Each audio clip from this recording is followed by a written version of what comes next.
The reason why I decided to come to Project Veritas is because people need to know what's actually going on with Google. There's this facade about what they're doing, but what they're actually doing, what the employees are actually seeing inside the company is different. But the reason we launched our AI principles because people were not putting that line in the sand, and they were not saying what is fair and what's equitable. So we're like, well, we are a big company, we're going to say it. People who voted for the current president do not agree with our definition of fairness. They're not an objective piece, they're not an objective source of information.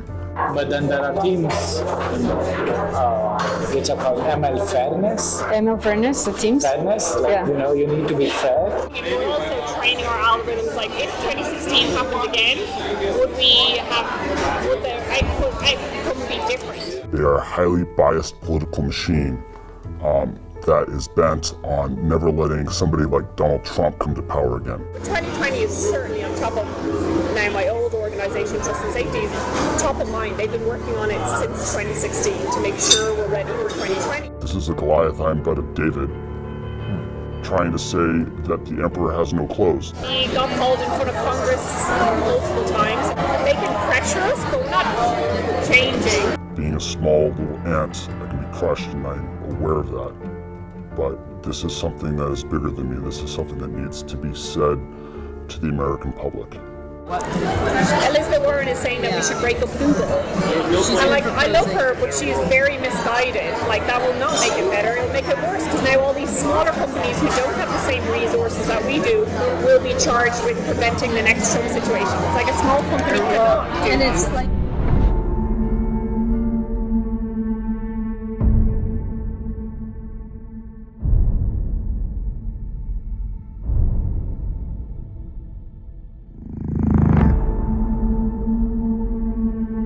Earlier this year, a Facebook insider exposed deboosting of conservatives on Facebook.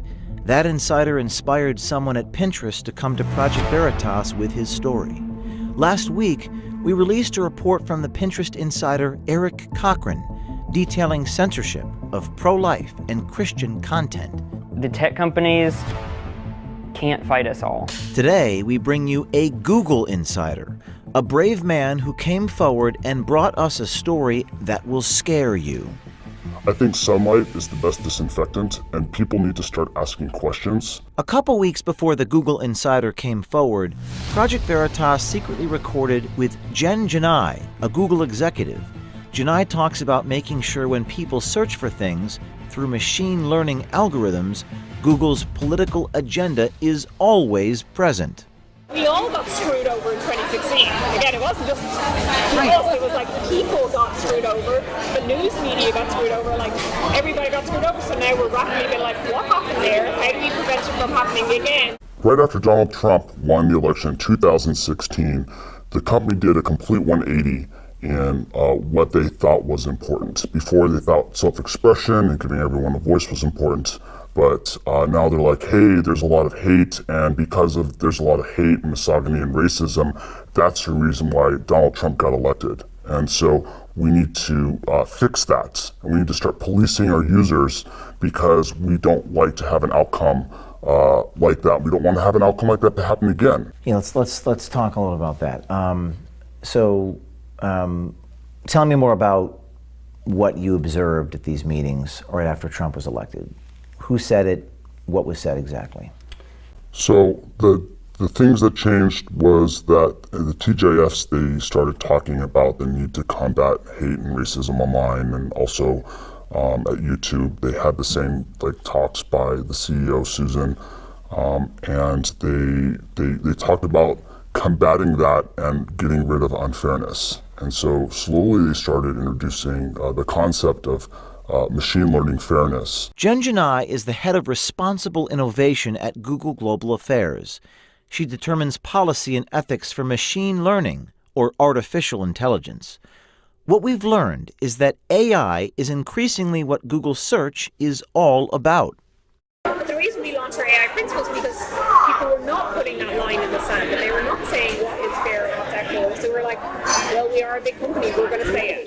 Where my definition of fairness and bias specifically talks about historically marginalised communities, and that's who I care about. Communities who are communities who are in power and have traditionally been in power are not who I'm solving fairness for. Our definition of fairness is one of those things that we thought would be like obvious and everybody would agree to, and it wasn't. Like there are the same people who voted for the current president do not agree with our definition of fairness. Fairness is a dog whistle. It does not mean what you think that it means, and you have to apply doublethink in order to understand what they're really saying. And what they're really saying about fairness is that they have to manipulate their search results so that it gives them their political agenda that they want. And so they have to rebias their algorithms so that they can get their agenda across. You know, to unpack everything that she's saying that she wants the algorithm to be fair to a hand-picked representative of that community means that what she's trying to do is she's trying to sell you a product that is not objectionable. What she's trying to do is she's trying to sell a product that's not objective, that doesn't represent the will of its users, but instead represents the will of a group of people making decisions behind the shadows. So what did you find inside Google that was related to this idea of fairness? What I found at Google related to fairness was a machine learning algorithm called ML Fairness. ML standing for machine learning. And fairness meaning whatever it is that they want to define as fair. You could actually think of fairness as unfair because it's taking as input the clicks that people are making and then figuring out which signals are being generated from those clicks and which signals it wants to amplify and then also dampen.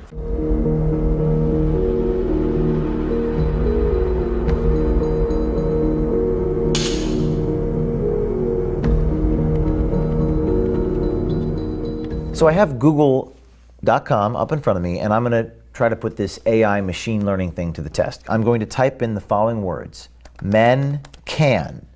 And I see men can have babies, men can get pregnant, men can have periods, men can cook. Do most people search for that stuff, or what is the company doing internally? No, people aren't searching for this. This is literally coming from source of truth databases that they've selected represent the truth and that they are pulling this information from. And then we try it again with, let's try this with women can. I see women can vote, women can do it, women can do anything, women can be drafted. Yes. That seems a little interesting. So all these examples are part of the social justice narrative, right? And so the sources of truth that ML Fairness is selecting from to amplify are saying these keywords. And so because that source of truth has been vandalized, the output of the algorithm is also reflecting that vandalism. Project Veritas also received a trove of confidential documents from within Google. This document is about algorithmic unfairness. It reads, quote, "For example, imagine that a Google image query for CEOs shows predominantly men. Even if it were a factually accurate representation of the world, it would be algorithmic unfairness," unquote. Gaurav Gite, a Google software engineer, independently verified the thesis of this document. But then there are teams which are called ML Fairness. ML Fairness, it seems. Fairness, like, Yeah. you need to be fair. Yeah. So they're trying to modify the model such that even if the data for female CEOs is It's low. it's low. This kind of balances out. It still balances out. Now, this is a confidential document, correct? Yes. It's not a document that Google has come out and admitted that this is their process. That's correct. And in this document, it says, I'm going to read from it. In fact, if you brought this up without the document, they would say that this is a conspiracy theory. Wow. So then they wouldn't admit this publicly. They would never admit this publicly. In this document, it says, in some cases, it may be appropriate to take no action if the system accurately affects current reality, while in other cases, it may be desirable to consider how we might help society reach a more fair and equitable state via product intervention. What do they mean by that? So what they want to do is they want to act as gatekeepers between the user and the content that they're trying to access. And so they're going to come in, they're going to filter the content, and they're going to say, actually, we don't want to give the user access to that information because it's going to create an outcome that's undesirable to us.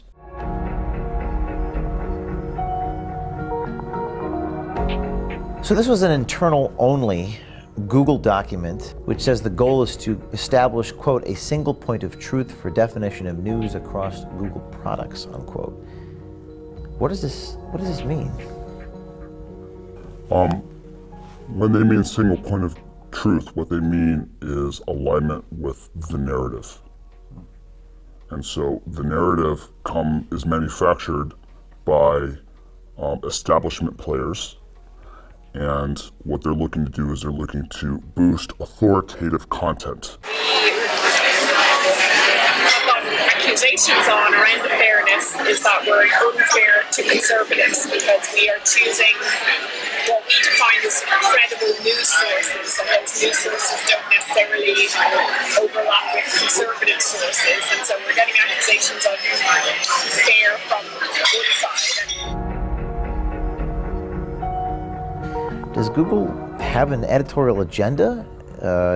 Does the company make news decisions? Is that what I'm seeing in this document? Yes. This is describing what's happening with Google News. Would Google have a problem if people saw this document? Yeah, I think so. Why wouldn't Google want people to see this document? The reason why is because right here, in some of these boxes, they're applying editorial, their editorial agenda onto the news sources. And if you were to expand that, you would see that there's machine learning fairness within these algorithmic checks. And they state right here that it's for crawlability and extractability, but in reality, it doesn't fall in line with their agenda. And if it does, it pops to the top, and if it doesn't, then it gets buried. Other internal documents expose Google's hopes for ML fairness. Training data are collected and classified. Algorithms are programmed. Media are filtered, ranked, aggregated, and generated.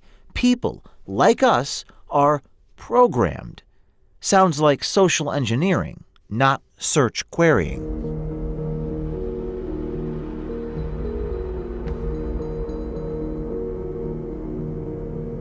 Google's power has become a political issue, with politicians on both sides of the aisle debating whether antitrust legislation or other regulations and controls are in order.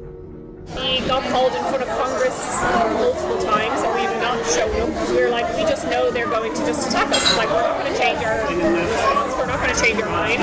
There's no point in just sitting there being attacked for something that we know we're not going to change. Like, they can pressure us, but we're not changing.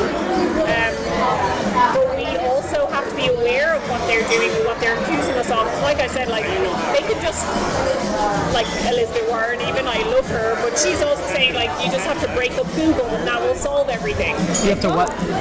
Elizabeth Warren is saying that we should break up Google. And, like, I love her, but she's very misguided. Like, that will not make it better. It'll make it worse, because now all these smaller companies who don't have the same resources that we do will be charged with preventing the next Trump situation. It's like a small company cannot do. And it's like The White House won't play a role in making things more fair. Some people are holding us accountable to fill in the gap of what we Right now, there's a lot of chatter in Washington, D.C., antitrust discussions and legislation being mentioned about breaking up Google. How do your bosses or the people that you work with inside of Google feel about that? For the most part, they're ignoring it. To them, it's not even happening. They don't see it as a real threat because it's something that's already happened before and passed. She just said what Google's really thinking, and they won't say in public. But she just said, you know, what a lot of us see and know to be true. And you guys just got her, and she just said the truth. They're not an objective piece. They're not an objective source of information. They are a highly biased political machine that is bent on never letting somebody like Donald Trump come to power again. 2020 is certainly on top top of, now my old organisation, Trust and Safety, is top of mind. They've been working on it since 2016 to make sure we're ready for 2020. So training our algorithms, like if 2016 happened again, would the outcome be different? It's unclear what Janai is exactly referring to, but Google's political agenda is undeniable.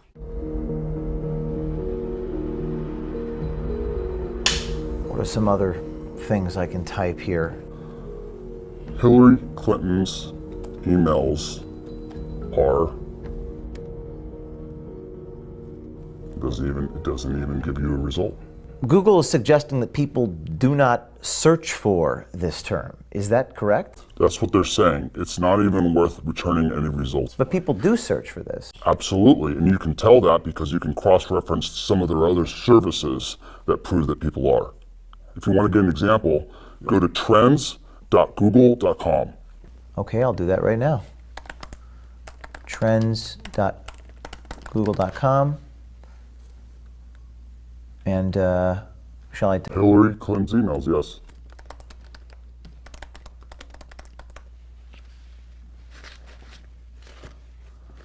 Okay, and set it to the last 5 years.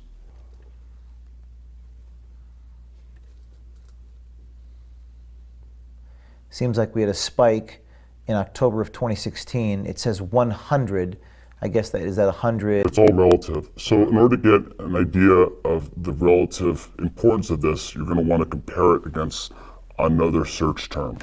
Let's type in Donald Trump's emails. Okay. Show me what I'm looking at here. So what we see right here is relative to the search term of Hillary Clinton's emails, Donald Trump's emails has no search traffic. No search traffic. Now let's go back to google.com and search for Donald Trump's emails, and it should show us no autocomplete because according to Google, no one searches for it compared to Hillary Clinton's emails. But it does. It gives us a whole bunch of different examples for autocomplete. So fewer people search for this and it autocompletes, and everyone searches for Hillary Clinton's email and it doesn't. That's right. What's the explanation? Well, according to them, Hillary Clinton's emails is a conspiracy theory and it's unfair to return results based on her emails.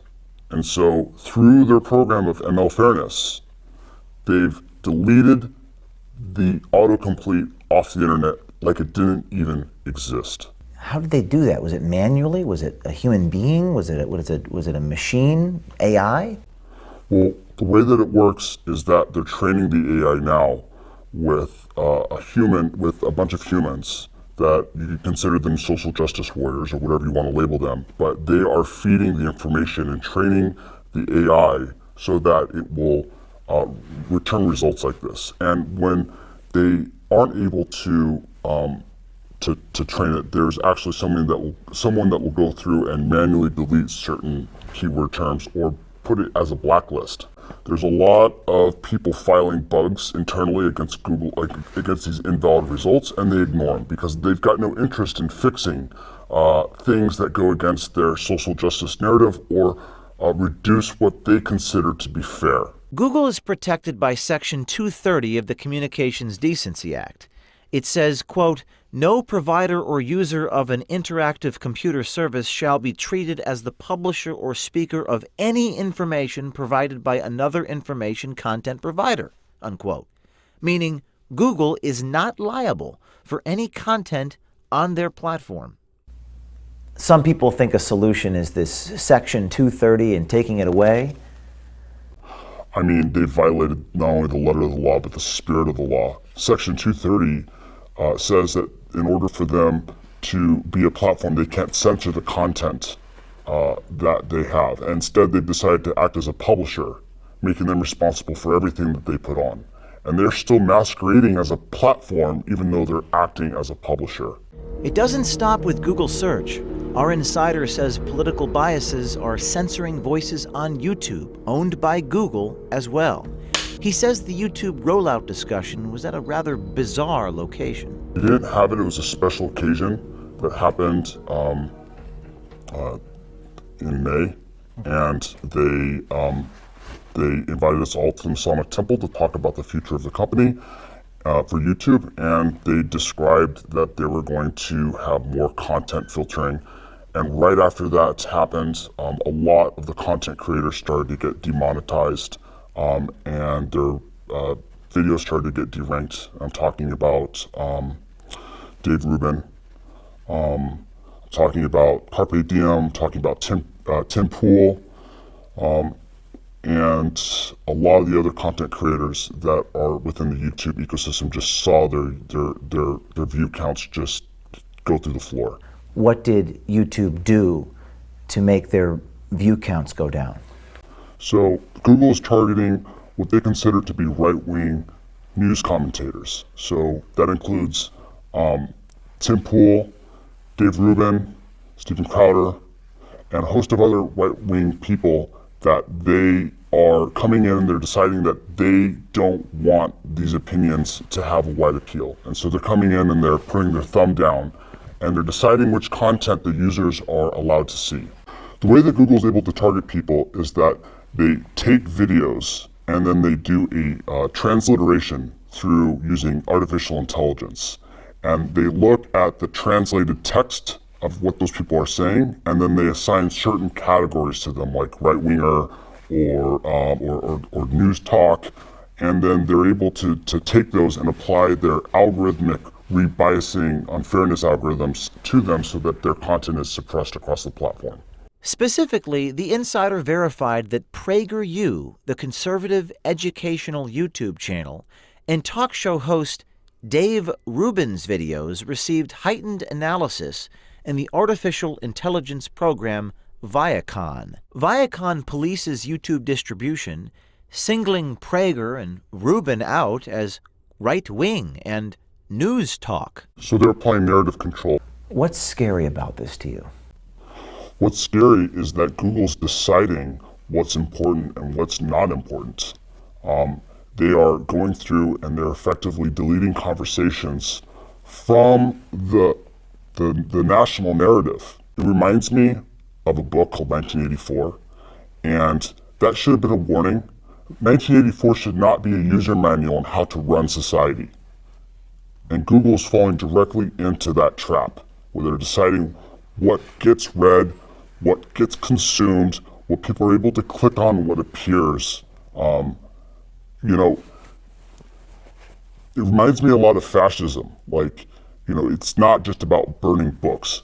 When videos get pulled off of a platform, that's also a form of censorship. I've been living this for, years. And so, it's like, yeah, that's what it is. And for other people, it's shocking. But for me, it's like, this is why I'm coming forward. Because it is shocking. And people have no idea that it's happening. And they still think that Google is an objective source of information, and it's not. Are you afraid? I am afraid. I was more afraid, but I had a lot of difficulty with the concept of, my life ending because of this. But I imagine what the other world would look like, and it's not a place that I'd want to live in. What do you think is going to happen next for you? Hopefully I get away with it and nothing bad happens, but bad things can happen. I mean, this is a behemoth, this is a Goliath, I'm but a David, trying to say that the emperor has no clothes. And being a small little ant, I can be crushed, and I'm aware of that. But this is something that is bigger than me. This is something that needs to be said to the American public. This year, insiders approached Project Veritas and told their stories, exposing the giants in Silicon Valley. Thanks to the bravery and courage these insiders are showing, big tech is being held accountable. This is a watershed moment. It's not the New York Times or CBS News doing the work. It's individual citizens, anonymous heroes who put their careers on the line, and they've struck a nerve and found their voice at Project Veritas. People always ask me, what can I do? You can follow the lead of Eric Cochran and the Google Insider. You too can be brave, wear a camera, and contact us securely at projectveritas.com/brave.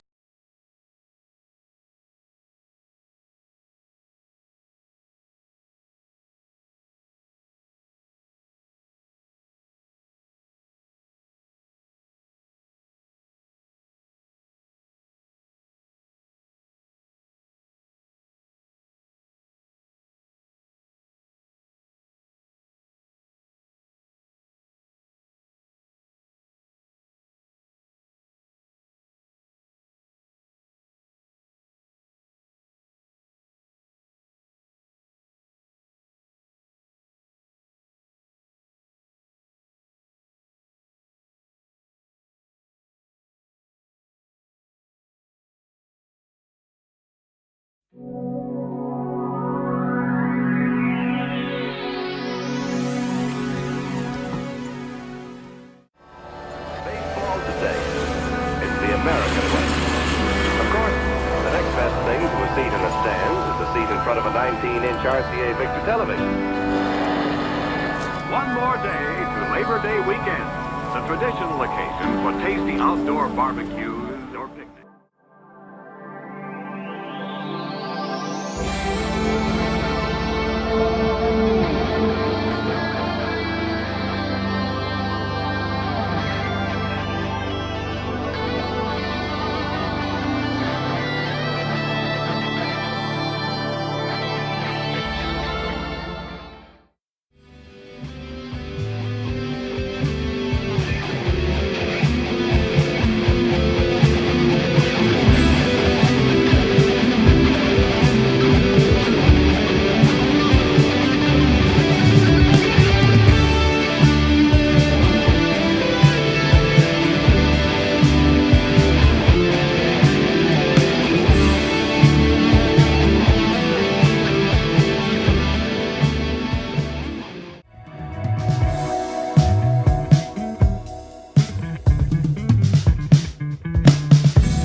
completely agree with all the obstacles and with all the enemies who are between me and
This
is Times Square, 42nd Street. Transfer is available to 1-7-8-6.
Bye.